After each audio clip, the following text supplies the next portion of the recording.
Hello everyone, আমি পৃথা। আমার নতুন একটি ব্লগে আপনাদের অনেক স্বাগত জানাই। দিনটা শনিবার, সকাল 7:30 বাজে। আমরা সপরিবারে বারুইপুর স্টেশনে এসে উপস্থিত হয়েছি নামখানা লোকাল ধরার উদ্দেশ্যে। সকাল 7:59 আমাদের ট্রেনটি ধরার কথা ছিল, কিন্তু ট্রেনটি লেট করে আসার জন্য আমরা 8:05 বারুইপুর থেকে নামখানার উদ্দেশ্যে রওনা দিই। এক বিশেষ কারণে আমার পরিবারের বেশিরভাগ সদস্য আমার বাড়িতে উপস্থিত থাকায় আমরা হঠাৎ করেই প্ল্যানিং করি যে আমরা বকখালি যাব।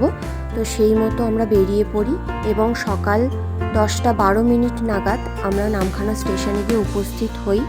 আর এত ভিড় ছিল যে আমরা পুরো 2-2.5 ঘন্টা ট্রেনে বসার জায়গা পাইনি। খুব যুদ্ধ করেই বলতে গেলে আমাদের ট্রেনে করে আসতে হয়েছে। এখন আমরা স্টেশন থেকে বেরিয়ে বাস স্ট্যান্ডের দিকে যাচ্ছি, যাতে আমরা একটা টোটো বা অটো পেতে পারি বা বাস ধরতে পারি। কারণ স্টেশন থেকে বেরিয়েই একদম যে টোটো অটোর লাইনগুলো দেখতে পাচ্ছে সেখানে অতিরিক্ত চার্জ করছিল। সেই জন্য আমরা একটু হেঁটে গিয়ে বাস স্ট্যান্ডের ওখান থেকে টোটো পেয়ে যাই। আমরা যেহেতু সংখ্যায় 11 জন ছিলাম, তাই জন্য আমাদের দুটো টোটো লেগেছিল। একটা টোটোতে 5 জন এবং আরেকটা টোটোতে 6 জন। এইভাবে আমরা ম্যানেজ করে চলে যাই এবং আমরা 11:15 নাগাদ, যেহেতু 27 কিলোমিটারের একটা ডিস্টেন্স নামখানা স্টেশন থেকে বকখালি পর্যন্ত, বকখালি বিচের কাছেই আপনাদের টোটো নামিয়ে দেবে, তাই আমাদের বকখালি পৌঁছাতে 11:15 মতন বেজে গিয়েছিল। ওখানেই আমরা বিশালক্ষী নামের একটি হোটেল পাই। সেখানে আমরা ব্যাগপত্র রেখে তারপরে সাইট সিন করতে বেরিয়ে যাই। কারণ আমাদের স্টে করার কোনো প্ল্যানিং ছিল না, তাই জন্য আমরা ব্যাগপত্র রেখে ওখানে টিফিনটা করে তারপরে সাইট সিন করতে বেরিয়ে পড়ি।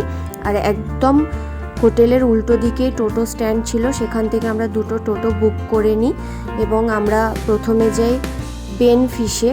তো সেখানে ঢোকার জন্য টোটো ভাড়া লেগেছিল 10 টাকা করে, টিকিট কাটতে হয় আলাদা করে, এবং আমাদের মাথা পিছু 5 টাকা কি 10 টাকা করে লেগেছিল। সেখান থেকে আমরা একে একে কার্গিল বিচ, ফ্রেজার সাহেবের বাড়ি, গঙ্গা মন্দির, আরও বিভিন্ন জায়গা ঘুরে দেখি। শুধু ইকো পার্কটা আমরা ভেতরে ঢুকিনি, ইকো পার্কটা আমরা বাইরে থেকে ঘুরে চলে এসেছিলাম। কারণ ইকো পার্কে ঢোকার জন্য 20 টাকা করে পার হেড টিকিট লাগবে, আর সেখানে দেখার মতন এই মুহূর্তে কিছু ছিল না বলেই আমরা বাইরে থেকে ঘুরে চলে আসি। তারপরে আমরা একটু বিচেও নেমেছিলাম।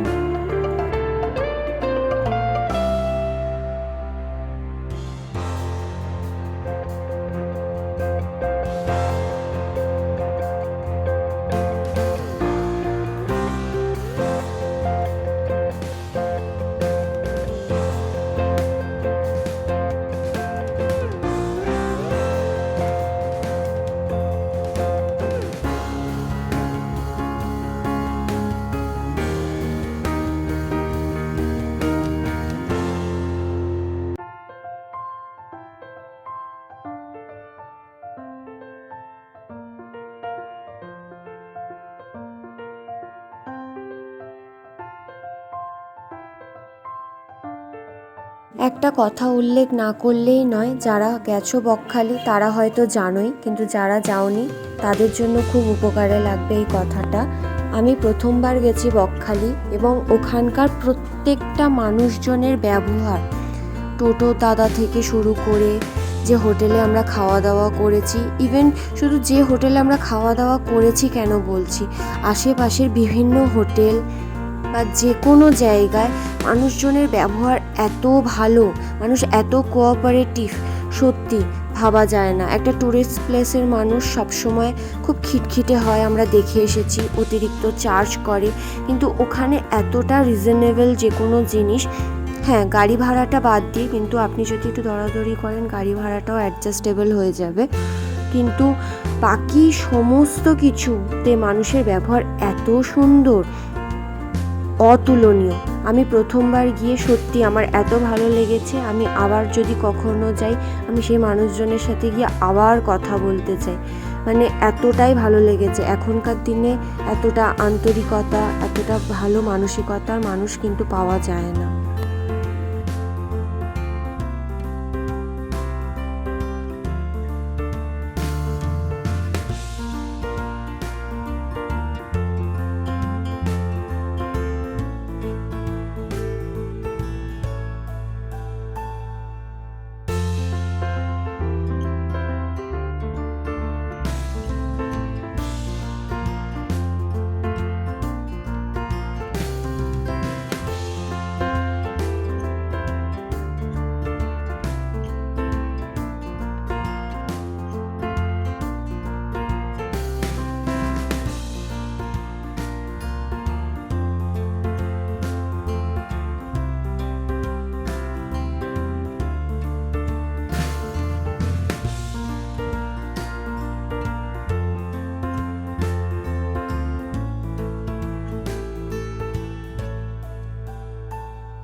এখন প্রায় 5:30 মতন বাজে। আমাদের টোটো বলা ছিল, যে টোটো আমাদের সাইট সিন করিয়েছে তারাই আমাদেরকে নামখানা ছেড়ে দেবে, এরকমই কন্ট্যাক্ট করে নেওয়া হয়েছিল। তো সেই জন্য আধ ঘন্টা আমাদের হাতে টাইম ছিল, তাই আমরা একটু বিচের ধারে আসি লাঞ্চ করার পর।